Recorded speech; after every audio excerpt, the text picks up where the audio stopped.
DGP ಪ್ರಕರಣ ಅದು ಅದು ಅವರ ವೈಯಕ್ತಿಕ ವಿಚಾರ. ಅದು ಸರ್ಕಾರಕ್ಕೆ ಸಂಬಂಧ ಇಲ್ಲ. ಒಬ್ಬರು ಸರ್ಕಾರಿ ಅಧಿಕಾರಿ ಸೌಲಭ್ಯ ಇದೆ. ಇಲ್ಲ. ಎಂಆರ್ಐ ದಿವಸ ಎಂಆರ್ಐ ತಗೊಳ್ತಾ ಇದಾರೆ.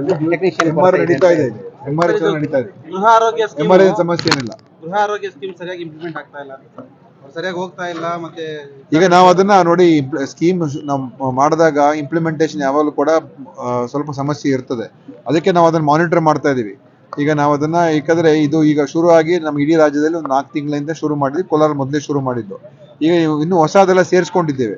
ಸೊ ಇದನ್ನ ನಾವು ಬಹಳ ಸ್ಟ್ರಿಕ್ಟ್ ಆಗಿ ಮಾನಿಟರ್ ಮಾಡ್ತಾ ಇದೀವಿ. ಅದನ್ನ ಸ್ವಲ್ಪ ನಮ್ಮ ಕ್ಷಮತೆ ಹೆಚ್ಚಾಗಬೇಕು. ನಮ್ಮ ಸಿಬ್ಬಂದಿಯವರು ಇನ್ನು ಚೆನ್ನಾಗಿ ಅದನ್ನ ಮನೆಗಳಿಗೆ ಹೋದಾಗ ಆ ಒಂದು ಪರೀಕ್ಷೆಯನ್ನು ಮಾಡುವಂಥದ್ದು ಚೆನ್ನಾಗಿ ಮಾಡಬೇಕು. ಅದ್ರ ಬಗ್ಗೆ ನಾವು ಒಳ್ಳೆಯ ಫಲಿತಾಂಶ ಬರ್ತಕ್ಕಂಥದಕ್ಕೆ ನಮ್ಮ ಒತ್ತನ್ನು ನೀಡ್ತಾ ಇದೀವಿ. ಸೊ ನಾವು ಅವಾಗ ರಿವ್ಯೂ ಮಾಡ್ತಾ ಇದೀವಿ. ಸೊ ಮತ್ತೆ ಕೆಲವೊಂದು ಬೆಳವಣಿಗೆಯಿಂದ ಇತ್ತೀಚೆಗೆ ರಾಜ್ಯ ಸರ್ಕಾರಕ್ಕೆ ಮುಜುಗರ ಆಗ್ತಕ್ಕಂಥ ಕೆಲಸ ಆಗ್ತಾ ಇದೆ. ಒಂದು ಶಿಡ್ಲಘಟ್ಟ ಪ್ರಕರಣ ಆಗಿರ್ಬೋದು, ಮತ್ತೊಂದು ಡಿಜಿಪಿ ಅವರ ಪ್ರಕರಣ ಆಗಿರ್ಬೋದು. ಡಿಜಿಪಿ ಪ್ರಕರಣ ಅದು ಅದು ಅವರ ವೈಯಕ್ತಿಕ ವಿಚಾರ. ಅದು ಸರ್ಕಾರಕ್ಕೆ ಸಂಬಂಧ ಇಲ್ಲ. ಒಬ್ಬರು ಸರ್ಕಾರಿ ಅಧಿಕಾರಿ. ನಿಜಾಂಶ ಏನು ನನಗೆ ಗೊತ್ತಿಲ್ಲ. ಆದ್ರೆ ಅದ್ರ ಬಗ್ಗೆ ಸೂಕ್ತ ಒಂದು ವಿಚಾರ ತನಿಖೆ ಆಗ್ತದೆ. ಶಿಡ್ಲಘಟ್ಟದಲ್ಲೂ ಕೂಡ ನಾವು ಯಾರು ಅದಕ್ಕೆ ಒಪ್ಪುವಂಥದ್ದಲ್ಲ. ಆ ರೀತಿಯಾಗಿ ಯಾರು ಮಾತಾಡಬಾರ್ದು ಅಂತ ನಾವು ಹೇಳಿದೀವಿ. ನಮ್ಮ ಸರ್ಕಾರ ಪಕ್ಷದವರು ಕೂಡ ಹೇಳಿದ್ದಾರೆ. ಅದರಿಂದ ಆ ರೀತಿಯಾಗಿ ಒಬ್ಬ ಅಧಿಕಾರಿಗಳ ಮೇಲೆ ಮಾತಾಡ್ತಕ್ಕಂಥದ್ದು ಸರಿಯಲ್ಲ. ಅದನ್ನ ಖಂಡಿತ ಇಂತಹ ಒಂದು ಘಟನೆಗಳಾದಾಗ ನಾವು ಅದು ಅಂತ ವಿಚಾರದ ಸಪೋರ್ಟ್ ಅಲ್ಲಿ ನಾವೇನಿಲ್ಲ.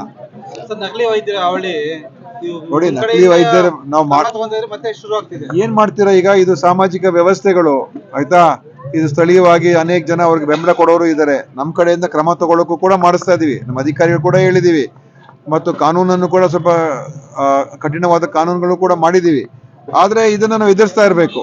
ಸೊ ಅದಕ್ಕೆ ಅದು ಈ ಗಡಿ ಭಾಗ ಜಿಲ್ಲೆಗಳಲ್ಲಿ ಹೆಚ್ಚು ಸಮಸ್ಯೆಗಳು. ಈ ಕೋಲಾರ ಮತ್ತು ಚಿಕ್ಕಬಳ್ಳಾಪುರ, ಉತ್ತರ ಕನ್ನಡ, ಬೀದರ್, ಈ ತರ ಜಿಲ್ಲೆಗಳಲ್ಲಿ ಹೆಚ್ಚು ಸಮಸ್ಯೆ ಇದೆ. ಅದಕ್ಕೆ ನನ್ನ ಗಮನ ಇರ್ತದೆ. Okay, thank you.